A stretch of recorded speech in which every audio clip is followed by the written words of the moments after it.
Perdón, yo voy a estar mucho más cómodo si me saco el saco. Espero que ustedes no se molesten por eso.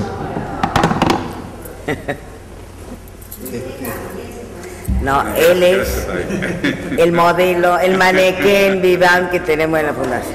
No, yo estoy regelada.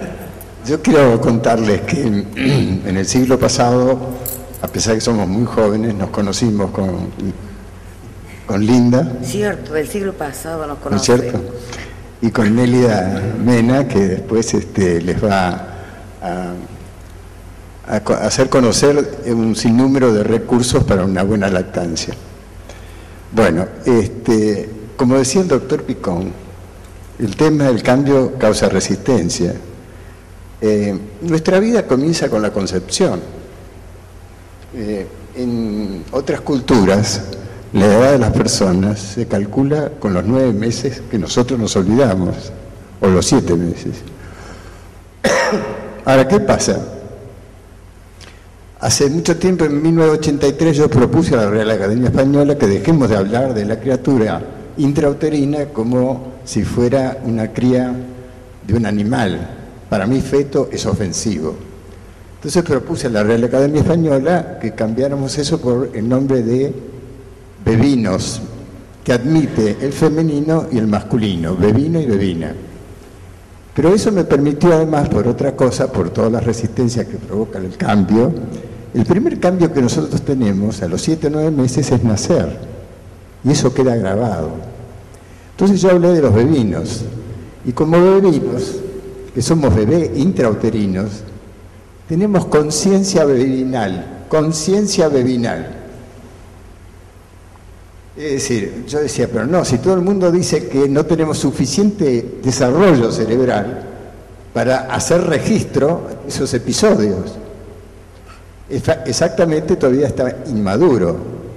Hay poco de lo que se llama la mielina que envuelve las fibras nerviosas.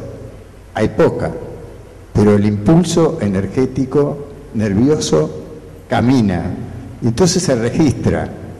Stanislaw Grof en Estados Unidos empezó con el ácido lisérgico, después abandonó eso y empezó a hacer las respiraciones holotrópicas. Les llama así. Si yo me pongo a respirar, voy a arreglar así media hora, al ratito tengo una alteración química que me lleva ¿a qué? A recordar mis etapas prenatales y perinatales. A todos les pasa eso. Entonces, ¿qué ocurre?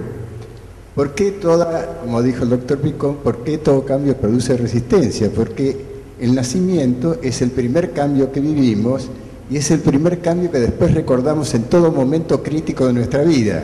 Todo momento crítico de nuestra vida puede ser la pérdida patrimonial, la pérdida de una relación afectiva, la pérdida del empleo, una enfermedad. Entonces hacemos una regresión, ¿sí? Es temporal. Uno dice, bueno, yo me siento como una criatura impotente. Eso es lo que le pasa a la gente con las crisis de pánico. Y entonces, ¿qué ocurre? Que es una regresión temporal, pero es una regresión espacial también. La sensación que se vive, y lo que hizo mucha referencia al doctor Picón, el contacto estrecho y el apego, es que estamos desamparados espacialmente. Es decir, este es algo que tengo que desarrollarlo en un texto, que es el tema del desamparo.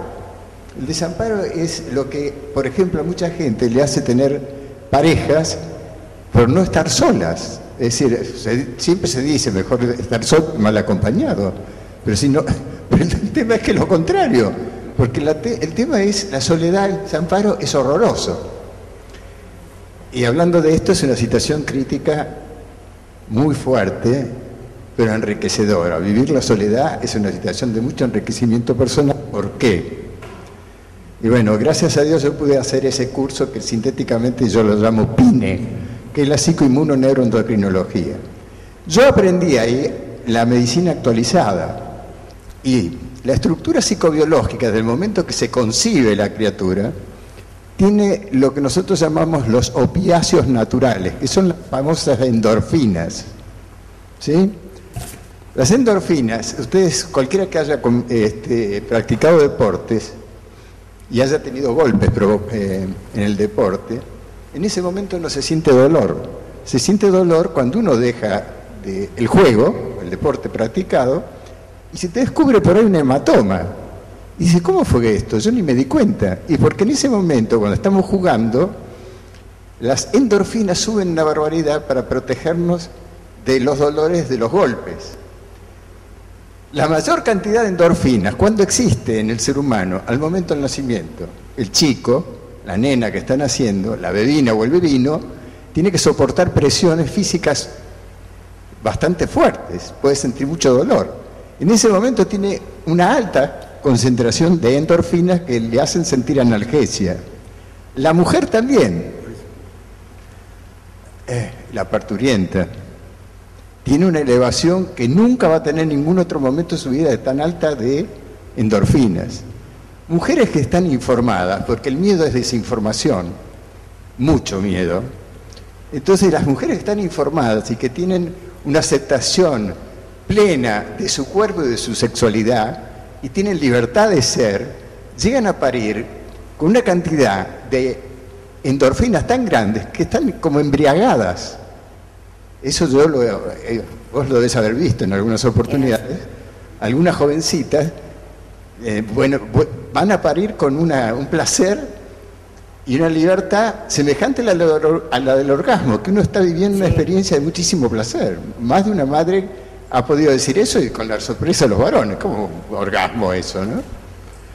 Bueno, hay una frase que yo repito muy a menudo, que es de un griego, que decía que el secreto de la felicidad es la libertad.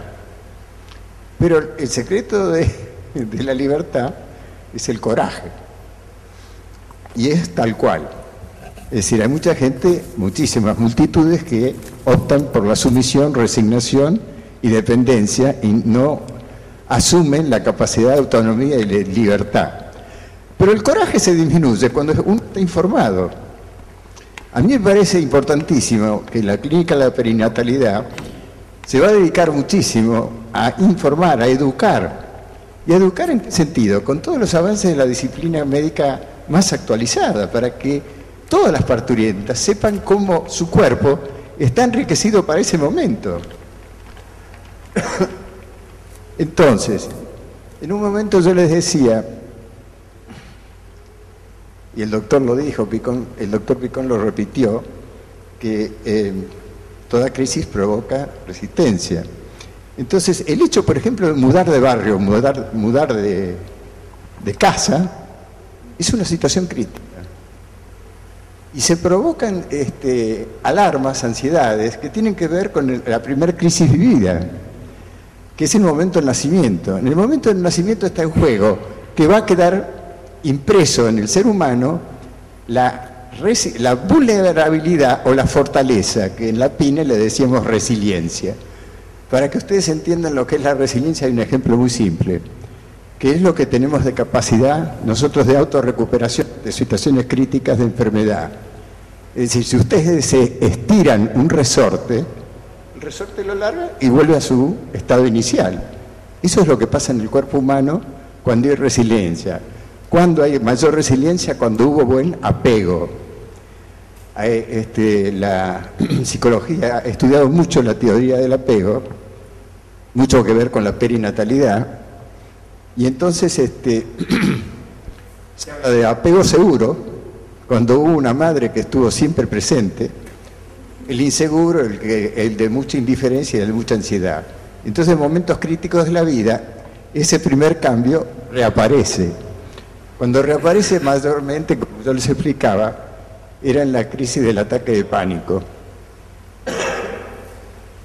Los veteranos de la guerra, un 15% que camina por la calle y escucha un colectivo o un camión con escape libre, se tira al suelo porque piensa que está en guerra y con las ametralladoras. Yo lo doy de ejemplo esto porque eso es lo que nos pasa a nosotros en una posible ataque de pánico. ¿Qué es? Que en una situación crítica volvemos al momento del nacimiento y al momento de impotencia. El cuerpo humano está totalmente preparado endocrinológicamente para luchar, ¿no?, o huir. Tiene todo un sistema nervioso y endocrino para defender la estructura. El código genético ama la criatura creada. Esto es lo que quiero que quede claro. Es decir, nos tiene incorporado el eje de la salud.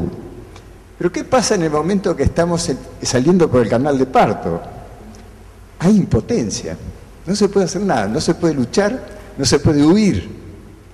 Entonces, por eso sí importa mucho el parto natural, porque es breve.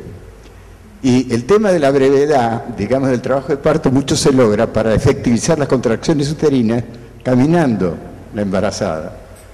Si caminan, las contracciones uterinas son más efectivas para abrir el cuello fibroso uterino por los músculos de todas direcciones que tiene el útero. Pero se puede llegar a abreviar es un 25%. Entonces yo le decía de los veteranos de la guerra, pero si alguno de los nacimientos tuvieron ese padecimiento que fue excesivo, entonces pasa eso de que después, como un veterano de guerra con el escape de los ómnibus, entonces ante una situación de crisis un ser humano se queda impotente, creyendo que se está por morir, y es un ser adulto. Ahora, ¿qué pasa? Otra novedad de la PINE, ¿no? De la psicoinmunoneuroendocrinología. Porque yo siempre insisto por esto, porque a mí me hizo cambiar totalmente la idea que yo tenía de la estructura del cuerpo humano. Resulta que cuando uno tiene miedo, el corazón acelera, va una barbaridad. Entonces decíamos, pero no, si las glándulas endocrinas son el timo, la médula ósea, el vaso, bueno, son esas, no son otras. No, el corazón segrega una hormona, porque está acelerado. El mismo corazón dice, no puedo estar acelerado. Entonces segrega una hormona que es FNA, factor natriurético atrial. ¿Qué hace eso? Eso es como lo que se le da comúnmente en la psiquiatría a los que tienen ataques de pánico, se le da el ribotril, que es el clonazepam, que es un ansiolítico, para que la persona calme la ansiedad y se quede tranquila. El corazón, si no se le da ese medicamento, lo segrega. Segrega el corazón del FNA, el factor natriurético atrial, que para la aceleración del corazón. Solo hay que esperar que haga efecto. Pero la gente está muy ansiosa y sale corriendo al médico y pide por favor medicamento. Bueno, el tema del parto natural también pasa de lo mismo. Nosotros somos gente en nuestra cultura que estamos muy adheridos, y esto viene por la educación, que es la dependencia hacia los maestros y en el caso de la medicina hacia los profesionales, a los medicamentos y a sus prácticas.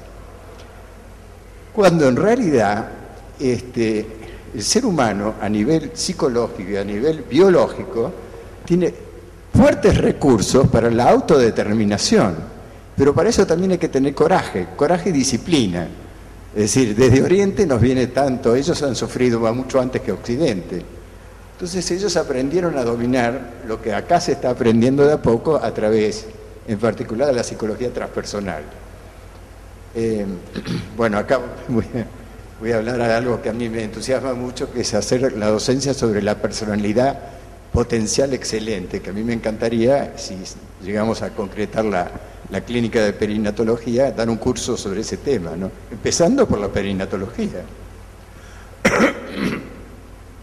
Porque ¿qué pasa? Que siempre en la educación cultural nuestra lo que se ha creado es escuchar al maestro, ¿no es cierto? Escuchar al maestro y depender de las creencias rutinarias, escritas. Cuando en realidad nosotros venimos equipados con un sabio y un sanador interiores. Eso lo explicó la psicología transpersonal copiando la sabiduría oriental, ¿sí? Entonces uno tiene que ir al encuentro de esa virtud que todos tenemos, que se llama sanador y sabio.